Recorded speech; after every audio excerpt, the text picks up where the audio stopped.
मित्रों नमस्कार, जय हिंद। स्वागत है आप सभी का सामान्य अध्ययन के डिजिटल प्लेटफॉर्म में जिसका नाम है उत्कर्ष विजन गोविंद सर। प्यारे से दोस्तों, मैं आप सभी का दिल से स्वागत करता हूं। आज के इस वीडियो में मैं आपके लिए लेके आया हूं आरआरबी एनटीपीसी अर्थात जो हाल ही में एग्जाम संभावित है 15 दिसंबर को।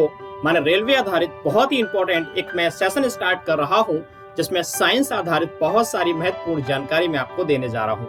वह जो साइंस सीरीज है उसका जो है ये पहला वीडियो है, तो प्लीज दोस्तों इसको देखिएगा, पूरा देखिएगा और अच्छा लगे तो कमेंट जरूर करिएगा प्यारे से साथियों। तो मैं स्टार्ट करता हूँ आज का वीडियो। तो चलिए चलते हैं स्क्रीन पे और स्टार्ट करते हैं प्यारे से साथियों आज का बड़ा ही इम्पोर्टेंट वीडियो। ठीक है साथियों, तो चलिए कुछ करते हैं इम्पोर्टेंट बात आज आप लोगों से। दोस्तों अगर हम बात करें आज के इस वीडियो की, तो दोस्तों मैं आपको बता दूं, सबसे पहले आप देख पा रहे हैं ये जो है इम्पोर्टेंट क्वेश्चन है आपके सामने स्क्रीन पे लिखा हुआ है कि पिक्रोक्रोसिन और सैफ्रानल जो है नामक रसायन किसमें पाया जाता है। तो प्यारे साथियों ये बड़ा ही इम्पोर्टेंट क्वेश्चन है। पिक्रोक्रोसिन और अगर हम सैफ्रानल की बात करें प्यारे से साथियों, ये पाया जाता है किसमें दोस्तों, केसर में पाया जाता है। जी हाँ, आप सही समझ रहे हैं, केसर की बात सैफ्रॉन की कर रहे हैं प्यारे से साथियों, जो कि स्वास्थ्य वर्धक है और सौंदर्य वर्धक के रूप में केसर को जाना जाता है। और दोस्तों मैं आपको यहाँ बता दूं कि केसर की क्यारी के रूप में, माने केसर की क्यारी के रूप में किसे जाना जाता है प्यारे से साथियों, जम्मू कश्मीर को जाना जाता है। इस बात को ध्यान में रखेंगे।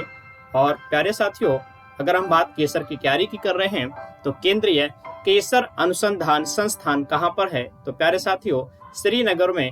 ठीक है ना, ध्यान से सुनेंगे प्यारे से साथियों, श्रीनगर में केसर अनुसंधान संस्थान है। और जम्मू कश्मीर ध्यान रखना विशेष राज्य का दर्जा नहीं है, माने आर्टिकल 370 के द्वारा जो विशेष प्रावधान दिया गया था वह क्या है अब समाप्त हो चुका है, अब वह यूनियन टेरिटरी के रूप में स्थापित है। ये जानकारी मैं आपको देना चाह रहा था। बढ़ता हूँ अगले सवाल पे। तो प्यारे साथियों अगला सवाल कुछ इस प्रकार से है, आप देख पा रहे हैं खुर्दबीन क्या है। दोस्तों इंपॉर्टेंट जानकारी मैं आपसे शेयर कर रहा हूँ।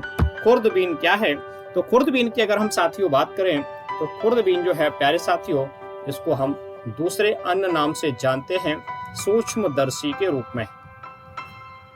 किस रूप में जानते हैं, सूक्ष्मदर्शी के रूप में प्यारे साथियों। हाँ बिल्कुल आप समझ रहे हैं, माइक्रोस्कोप जो है माने अति सूक्ष्म जो वस्तुएं हैं जिस इंस्ट्रूमेंट के द्वारा देखा जाता है उसे हम सूक्ष्मदर्शी या माइक्रोस्कोप या फिर आप देख पा रहे हैं खुर्दबीन के रूप में जाना जाता है प्यारे साथियों। और मैं आपको बता दूं इसकी खोज की अगर हम बात करें तो 1590 के दौरान प्यारे साथियों इसकी जो खोज की गई थी वो जो है आपके किसके द्वारा की गई थी, जैकेरियस जेन्सेन के द्वारा। जैकेरियस प्यारे साथियों जेन्सेन के द्वारा, जैकेरियस जेन्सेन के द्वारा प्यारे साथियों की गई थी। इस बात को ध्यान में रखेंगे। बात कर रहे हैं किसकी, खुर्दबीन की बात कर रहे हैं। अगला प्रश्न पे हम लोग बढ़ते हैं। बड़ा इंपॉर्टेंट प्रश्न है दोस्तों, आप देख पा रहे हैं लाल मिर्च के तीखा होने का कारण क्या है। प्यारे साथियों लाल मिर्च के तीखा होने का कारण क्या है, तो आपको पता होगा प्यारे साथियों। अगर हम लाल मिर्च की बात करें तो माने कैप्सेनिन। ये सवाल पूछा गया है आपके रेलवे आधारित कई सारी परीक्षाओं में। कैप्सेनिन के द्वारा जो है लाल मिर्च के तीखा होने का कारण होता है, इस बात को ध्यान में रखेंगे। दोस्तों बात कर रहे हैं कैप्सेनिन की, तो मैं आपको इंपॉर्टेंट जानकारी देना चाहूंगा कि भारत का वो राज्य जो सबसे ज्यादा लाल मिर्च का उत्पादन करता है, तो फर्स्ट सेकंड थर्ड 3 राज्य में आपको बता रहा हूं। पहली बात दोस्तों बात करेंगे तेलंगाना है, दूसरे की बात अगर करेंगे साथियों कर्नाटका है, और अगली बात अगर करेंगे तो साथियों कौन सा है, मध्य प्रदेश है। इस बात को ध्यान में रखेंगे, बात कर रहे हैं लाल मिर्च की। तो बढ़ते हैं अगले सवाल पे, बढ़ते हैं साथियों अगले सवाल पे। तो अगला सवाल कुछ इस प्रकार से है कि शक्ति का मात्रक क्या होता है। कौन सा दोस्तों, शक्ति का मात्रक क्या होता है। तो दोस्तों आपको ये बात पता होगी कि अगर हम शक्ति की बात करेंगे तो P बराबर W/T ये फार्मूला होता है। ठीक है ना, ये फार्मूला होता है शक्ति बराबर कार्य बटी समय। वर्ग की बात हो रही है, T माने समय को इंडिकेट करता है। तो इसमें जो है शक्ति का मात्रक जो है क्या होता है, वाट होता है। इस बात को ध्यान में रखेंगे, सवाल काफी अच्छा है। P बराबर W/T को आप दोस्तों ध्यान रखेंगे। बढ़ते हैं अगले सवाल पे। दोस्तों अगला प्रश्न बहुत इंपॉर्टेंट आ चुका है, DU क्या है। दोस्तों बात DU की कर रहे हैं तो डॉप्सन यूनिट क्या है। तो दोस्तों आपको पता है कि O3 माने ओजोन परत की मोटाई नापने के लिए डॉप्सन यूनिट का प्यारे से साथियों प्रयोग किया जाता है। और बात कर रहे हैं डॉप्सन यूनिट की, तो दोस्तों यहाँ पर मैं बता दूं आपको कि जो ओजोन है हाल ही में 16 सितंबर निकल के गया है। दोस्तों हाल ही में 16 सितंबर निकल के गया है और 16 सितंबर को होता है अंतर्राष्ट्रीय ओजोन संरक्षण दिवस के रूप में मनाया जाता है। इस बात को ध्यान में रखेंगे, ये जरूरी जानकारी डॉप्सन यूनिट की आप अच्छे से याद रखिएगा। बढ़ते हैं अगले सवाल पे। साथियों अगला सवाल बहुत इंपॉर्टेंट है, आप स्क्रीन पे देख पा रहे हैं। ऑन्डोमीटर क्या है। क्या है दोस्तों, ऑन्डोमीटर क्या है। तो मैं आपको स्पष्ट कर दूं कि ऑन्डोमीटर जो है एक विशेष प्रकार का यंत्र है प्यारे साथियों, जो विद्युत चुंबकीय कौन सी इलेक्ट्रोमैग्नेट वेव की बात कर रहे हैं प्यारे साथियों,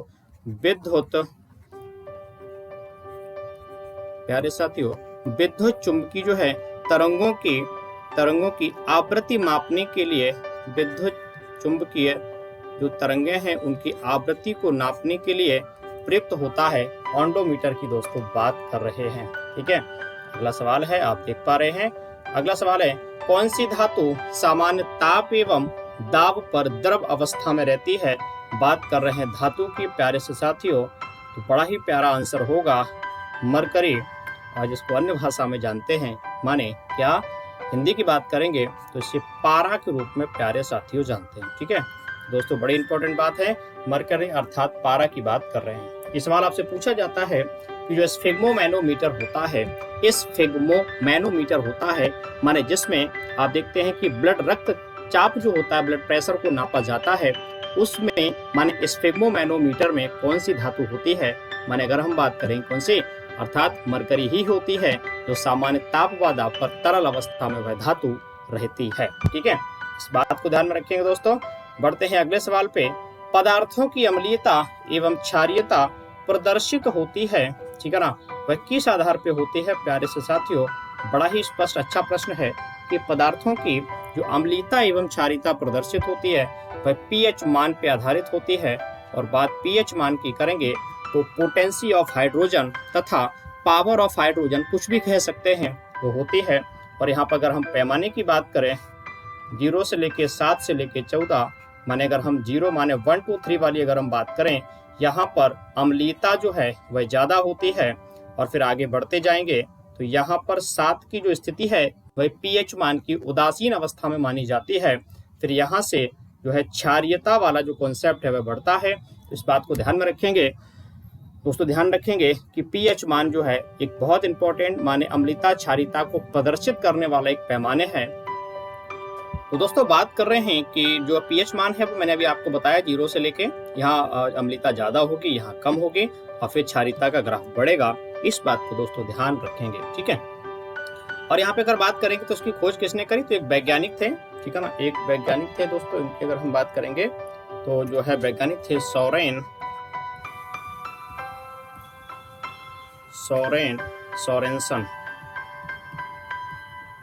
प्यारे साथियों, सोरेनसन की अगर हम बात करें, उन्होंने पीएच मान पावर ऑफ हाइड्रोजन की बात कर रहे हैं, उसका विकास किया था। पढ़ते हैं अगले सवाल पे साथियों, आप देख पा रहे हैं गोल्ड स्मिथ के द्वारा प्रयोग होने वाला एक्वारेजिया क्या है। प्यारे साथियों, गोल्ड स्मिथ और एक्वारेजिया दो शब्द आप अटपटे महसूस कर रहे होंगे। तो गोल्ड स्मिथ की बात करेंगे स्वर्णकार, माने जो सोने के काम करता है, जिसको सोनार भी बोलते हैं लोकल भाषा में। और एक्वारेजिया है अम्लराज की बात कर रहे हैं। तो अम्लराज में दोस्तों सबसे बड़ी बात यह है कि सोने को जो है, जो सोना जो है वह घोला जाता है किसमें, वह एक्वारेजिया की बात कर रहे हैं। यहाँ सबसे इम्पोर्टेंट बात यह है, यहाँ पर दो विशेष प्रकार के अम्ल यहाँ पर होते हैं, इसका प्रयोग किया जाता है। एक्वारेजिया में एक निश्चित अनुपात होता है, रेशियो होता है, उसके बारे में बात कर रहे हैं। अगर HNO3 की बात करेंगे तो 1%, और यहाँ पर जो है वह 3% हिस्सा HCl माने हाइड्रोक्लोरिक एसिड का होता है। ठीक है ना, यहाँ पर अगर HNO3 की बात करेंगे तो HNO3 माने नाइट्रिक एसिड की बात कर रहे हैं, तो या हाइड्रोक्लोरिक एसिड की बात कर रहे हैं। तो गोल्ड स्मिथ को दोस्तों याद रखेंगे। ठीक है ना, तो एक्वारेजिया मैंने आपको बता दिया। बढ़ते हैं अगले सवाल पे।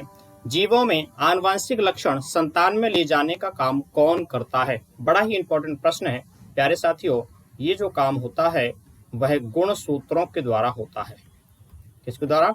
गुणसूत्रों के द्वारा होता है, और इसको अन्य भाषा में हम जानते हैं क्रोमोसोम दोस्तों कहा जाता है। क्या है? क्रोमोसोम के रूप में जाना जाता है। ये वही क्रोमोसोम है प्यारे से साथियों। अगर हम पुरुषों की बात करेंगे, मनुष्यों में, पुरुष मतलब मनुष्य कैटेगरी में 46 जोड़ी क्रोमोसोम होते हैं। इन 46 जोड़ी क्रोमोसोम में एक से लेके जो 22 टोटल 46 क्रोमोसोम होते हैं, अर्थात 23 जोड़ी प्यारे दोस्तों क्रोमोसोम के पेयर होते हैं। इसमें 1 से लेके 22 तक की अगर हम बात करेंगे वह ऑटोसोमल होते हैं, ठीक है ना। और जो 23वां जोड़ी होता है वह हेट्रोसोमल होता है। माने अगर हम कहें जो 23वां जोड़ी है, माने 1 से लेके 22 तक उसको अलग कर दें, तो जो 23वां जोड़ी क्रोमोसोम है वह सेक्स डिटर्मिनेशन के लिए जाना जाता है, लिंग निर्धारण के लिए जाना जाता है। अर्थात अगर हम मेल की बात करेंगे तो मेल में जो है XY क्रोमोसोम होते हैं, और अगर फीमेल की बात करेंगे तो जो 23वां जोड़ी है वह XX क्रोमोसोम होता है। इस बात को ध्यान में रखेंगे।